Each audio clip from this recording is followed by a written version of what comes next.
ya rekening di sebenarnya era 2020, 2021, 2022 aí não está pendiente.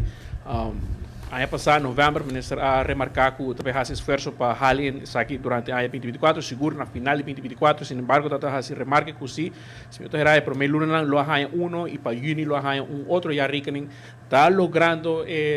timeline aqui que a pone para sin aqui halin, lo qual está retraso na kutinku ya rekening anterior. Se está sendo aqui não, está reto, a maneira de indicar e por mira back, tem diferente processo tá andando, para assim por raia optimalizar, direita organizar diferentemente a administração financeira do país Aruba. E aqui ora não é mais claro, tá 13 reto, está 13 eixo, que a timeline que nós 13 adiante tem certo cambio não dentro, tem certo retraso não. Para o qual tá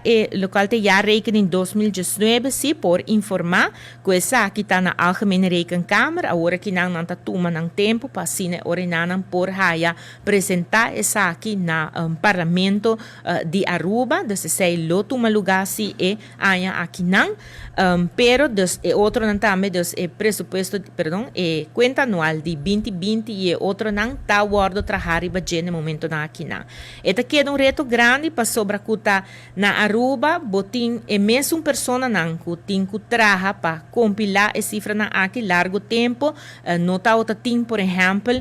chefe de local que tá e afdeling e não por fim nós logra para hire pessoa e essa que ora nana lo vai agilizar o trabalho na pendiente. Para assim não botin grupo de pessoas não te sonan que tem que fazer vários trabalhos pareu e esse é ora não mais claro tá kita e manenta bisa eta strobabo no local que tá e timeline que botin. Pero se tur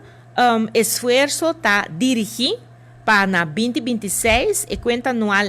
por haia declaração especial. E pensei, agora que não tem que tomar lugar, algum cambio não, e cambio não está tomando tempo.